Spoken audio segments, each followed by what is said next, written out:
Donc aujourd'hui, je vais prendre ma casquette urgentiste avec mes connaissances de toxico qui sont très limitées, notamment en termes d'envenimation. Je pense que vous en savez plus que moi. Mais bon, moi, j'ai la chance de pouvoir savoir prendre en charge les patients. Donc, un herpétologiste en reconnaissance dans l'Ariège.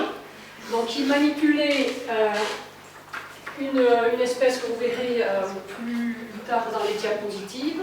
Il m'a signalé qu'il était gaucher, donc il tenait le serpent de la main gauche, et quand il a voulu le photographier, il a changé main gauche, main droite, pour pouvoir avoir l'appareil photo dans la main gauche. Et c'est à ce moment-là que la Vipera spizzileckeri, que vous reconnaissez là, l'a mordu.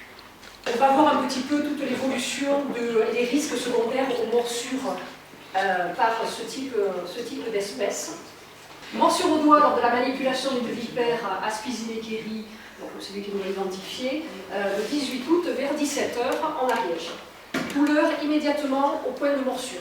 Donc là, c'est typique de tout ce qui est morsure par les vipéridés. C'est vraiment la douleur. Normalement, on n'a pas de morsure sans douleur. On peut avoir une morsure sans envenimation, on n'a pas de morsure sans douleur. Paresthésie de la face avec dysphagie, dysphonie. Alors, les paresthésies, c'est le fourmillement.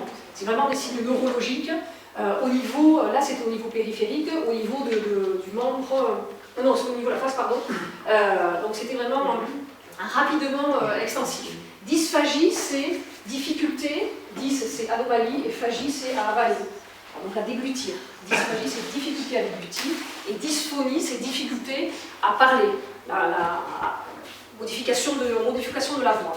Donc là on est sur des signes rapidement extensifs. Et des signes, on appelle ça des signes généraux, puisqu'ils vont un petit peu partout. Et les paresthésies, on considère ça comme des signes neurologiques, et les signes neurologiques sont spécifiques de cette vipère. 17 h 50, donc il y a eu quand même une redescente rapide sur un centre hospitalier. Prise en charge du patient dans un centre, dans un service d'accueil des urgences, en SAU. Donc 1 heure après la morsure, il est normalement bien encadré, tout devrait bien se passer. Il y a quand même une apparition d'un œdème périlésionnel, donc à l'endroit de la morsure, ça commence à gonfler. Il commence à avoir d'autres signes généraux, des douleurs abdominales, des vomissements et des arthralgies. Donc là, on se dit effectivement, le venin est en train de parler. Entre la 6e et la 10e heure, on a des signes de lymphangite. Donc la lymphangite, c'est une inflammation qui suit les veines. Donc c'est au niveau du membre supérieur où il a été mordu, et c'est associé à un ptosis bilatéral. Donc les ptosis, ça fait partie des signes neurologiques, et c'est une paralysie d'un certain nerf qui permet de relever les yeux. Donc là, notre patient avait une impossibilité de relever les yeux, ce qui est typique de cette morsure. Voilà, sur les autres types de morsures, à part la spizzileckeri, on n'a pas ce type de signe. Le patient a été mis sous antalgique, il avait mal, une morsure ça fait mal, c'est bon. Il est transféré à l'UHCD. L'UHCD, c'est l'unité d'hospitalisation de courte durée.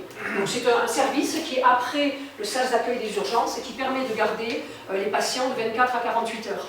Le médecin, le lendemain qui le voit, s'aperçoit que 16 heures après, il y a une majoration de l'œdème de la lymphangite, une persistance de ces anomalies au niveau des yeux. Sur le plan biologique, alors, le fibrinogène et le TP, qui est le tautombine, permet de savoir s'il n'y a pas d'hémorragie et s'il n'y a pas de problème d'hémostase. Donc là, c'est normal. Les plaquettes, pareil.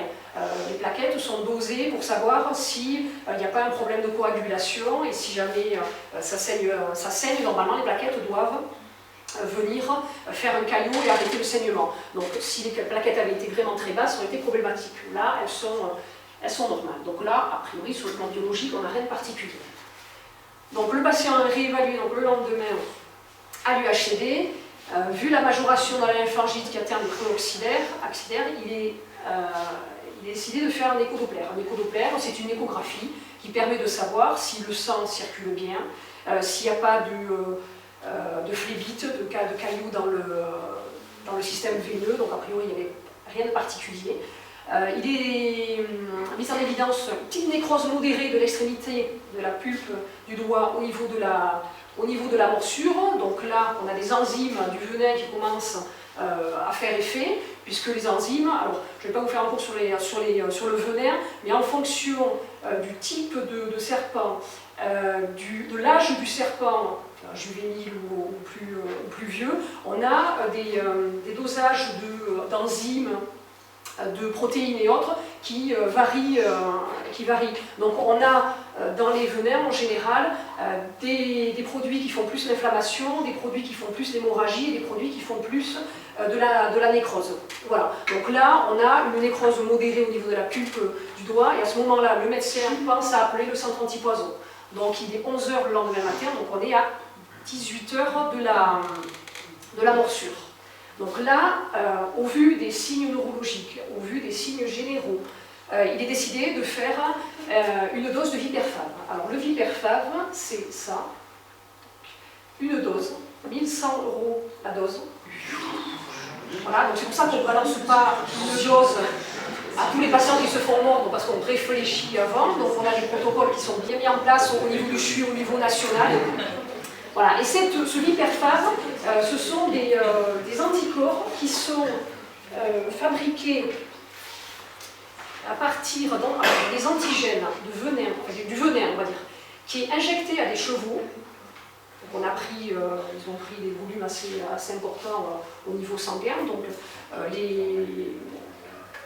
les Anglais utilisent des moutons, nous on utilise des chevaux, et donc Pasteur injecte le venin purifié dans le cheval. Le cheval, vu la quantité faible de venin qui est injecté, va fabriquer des anticorps, donc il identifie le venin comme un antigène, il va fabriquer des anticorps, et ces anticorps qui sont circulants dans le sang, on va faire une prise de sang au cheval, et ils vont être extraits je vous fais le raccourci, mais ils vont être extraits du sang, on va se retrouver avec des anticorps qui vont être purifiés, et chaque anticorps correspond au venin qui a été injecté. Alors, par exemple, là on est sur du viperfave, c'est pour des venins de vipères européennes. Donc on a la Spice, la Vérus et la Maudite. Après vous avez le Fave Afrique, qui est plus sur les venins et des vipères africaines.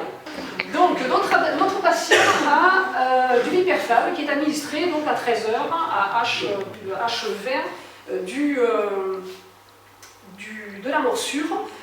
Et là, il y a une stabilisation de l'état clinique. C'est normal, c'est que chaque anticorps, lorsqu'on va lui injecter, va partir dans le sang circulant et va aller capter les antigènes circulants. Donc ça va faire des complexes qui vont être éliminés. Et donc à partir de ce moment-là, on n'a pas de régression des signes, mais on a un arrêt de la progression.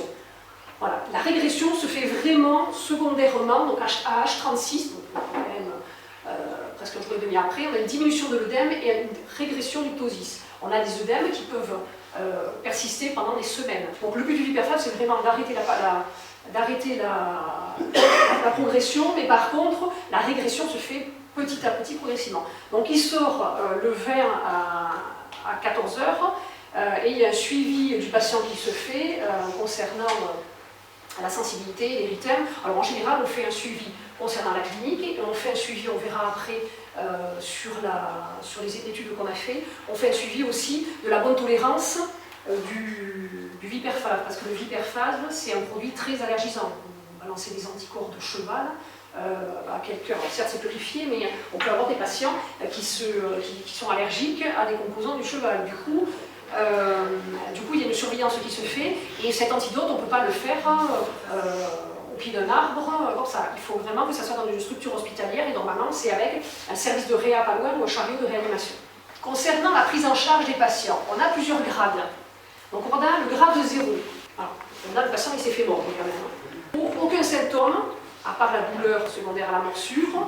On a la marque des crochets. Donc là, si votre patient dans les 6 heures, il n'a aucun signe d'envenimation, c'est-à-dire pas d'œdème, pas de rougeur, pas d'hématome, pas de signes généraux, pas de signes neurologiques, c'est bon, on est sur une morsure sèche.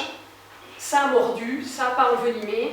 Donc on est tranquille, le patient le garde 6 heures à l'hôpital dans le cabinet, le médecin général on préfère à l'hôpital, s'il n'y a rien, hop il sort.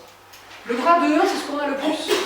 Donc là on a la morsure, on a aussi un œdème, mais l'œdème il est vraiment localisé au niveau de la morsure, et en général la douleur, après la grosse douleur de la morsure, la douleur persiste mais reste modérée.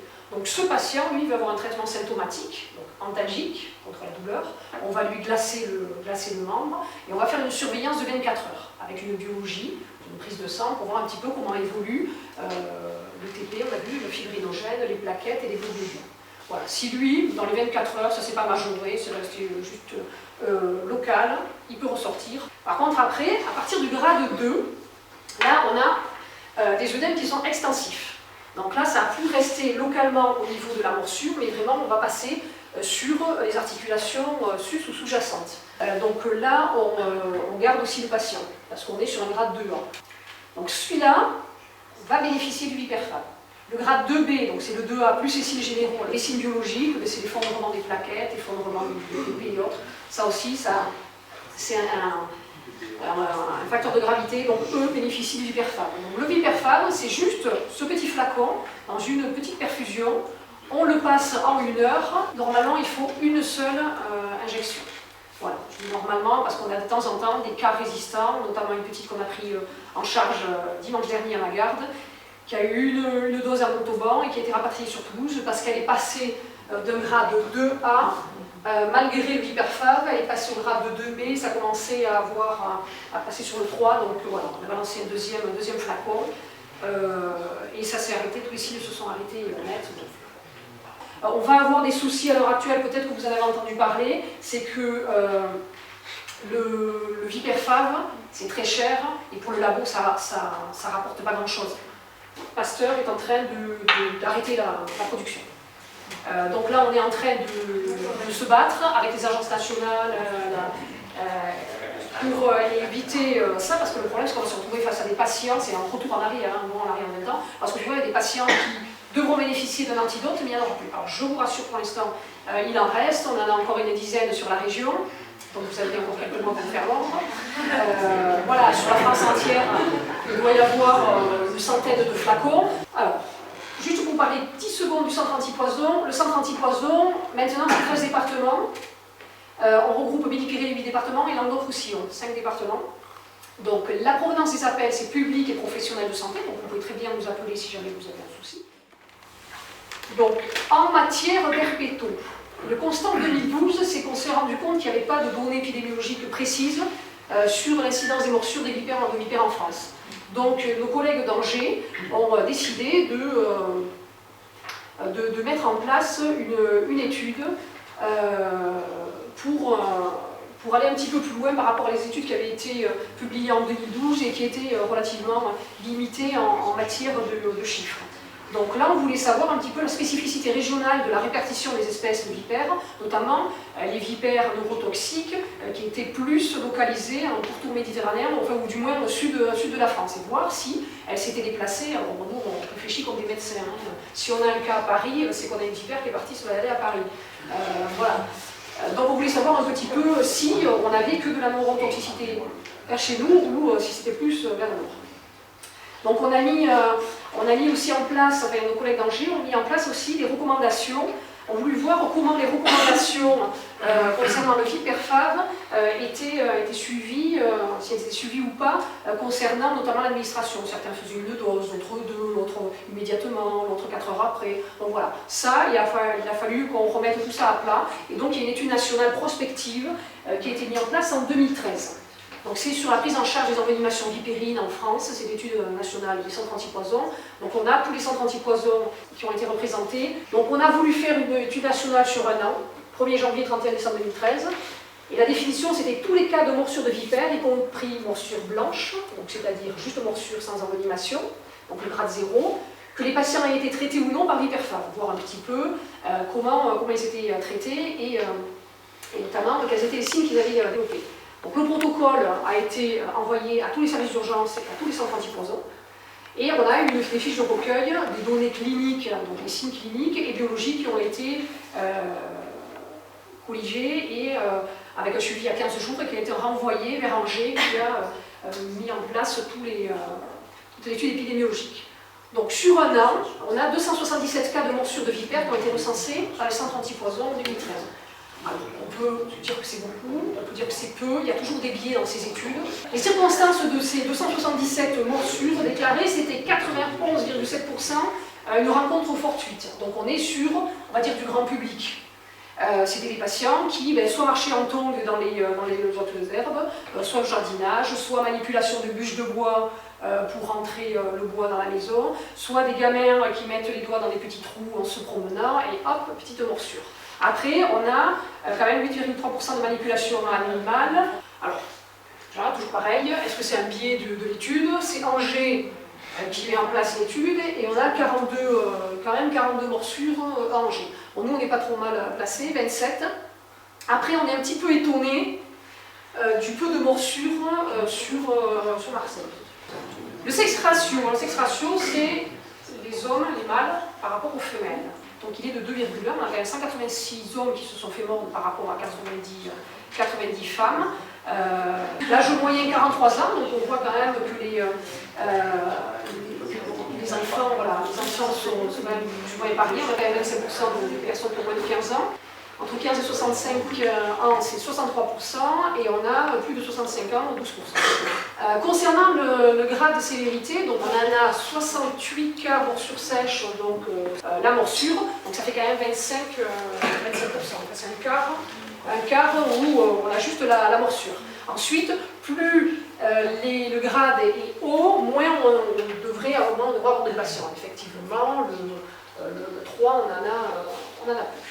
Alors la neurotoxicité, puisque c'est ce qu'on voulait étudier, alors le dépistage était systématique, c'est-à-dire qu'on demandait à tous les patients et à tous les médecins de nous remplir un petit questionnaire sur la neurotoxicité. Donc on a eu 5 cas de neurotoxicité dans le sud-ouest et l'ouest de la France, où les signes qui avaient été définis, c'était le ptosis, donc la difficulté à ouvrir les yeux, la paralysie glossopharyngée, donc c'est des muscles au niveau ORL qui permettent de parler, d'avaler, et dysgeusie, c'est ce qui commande le goût. La dysphonie, on avait, et c'était 2 cas de vipera aspi qui avaient été identifiés formellement dans ces cas. Voilà. Rare cas de neurotoxicité avec les vipera virus.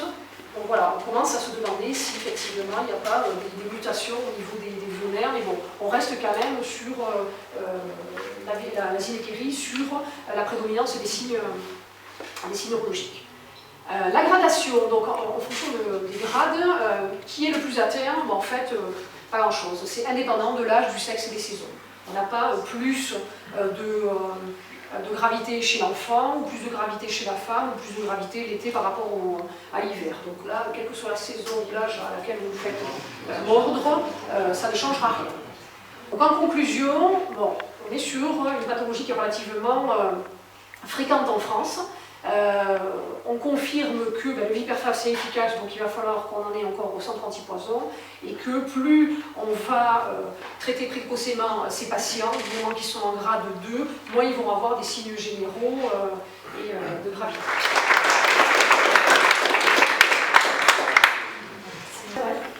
Comment vous pouvez être sûr que c'est des perles rouges? Sur la clinique. Oui, mais quand c'est des morsures sèches. Une morsure. Oui. Après ça, c'est la suspicion. Ça c'est sur l'opération des patients. Les gens qui ont sur la terrasse et qui ont réussi à leur couper la tête, donc après ils envoient la photo effectivement, soit sur des gens qui ont réussi à les prendre en photo, parce qu'on en a eu un cas à Carcassonne, où le gars est arrivé avec le serpent dans le petit bocal, et là on nous a amené la photo, je dis ah ouais, ça effectivement, on est sur une vipère. Voilà, après de temps en temps on a des photos de serpents coupés en rondelles sur la terrasse. Bon, c'est dommage parce que les serpents en rondelles, c'est en général les couleurs de les jaunes. On est beaucoup en lien avec les pompiers qui relaient énormément d'appels vers nous. Et pour tout dire, des fois on aimerait qu'ils traitent un peu plus les cas eux-mêmes et qu'ils soient sensibilisés, donc on va faire des formations notamment dans ce sens-là. Mais ouais, ça serait intéressant de savoir quel est le lien entre le centre antipoison et l'hôpital et les pompiers. Alors nous on a des liens divers et variés. Soit c'est le public qui nous appelle en nous disant je me suis fait mordre par un serpent, l'avis médical et la surveillance médicale de 6 heures est obligatoire. Donc automatiquement, il faut qu'ils aillent consulter. Après, en fonction de la localisation, moi je suis en lien direct avec le SAMU, s'ils ont besoin d'une prise en charge pour un transport, on peut envoyer un hélicoptère. Il y a quelqu'un qui m'appelle dans du midi, donc voilà, on peut envoyer un hélicoptère, on peut envoyer une ambulance privée, un SMUR avec un médecin là, ou les pompiers. En fonction voilà. Après, les pompiers, ils vont prendre en charge le patient. C'est vrai qu'au niveau purement serpent, ils ont un devoir de prise en charge du patient du point A au point B avec le traitement symptomatique, calmer un petit peu le patient pour pas qu'il ait peur, éventuellement lui mettre un petit peu de glace, ils n'ont pas le droit de donner des médicaments ou quoi que ce soit concernant les pompiers, immobilisation du membre, voilà, on est sur des gestes secouristes avec les pompiers.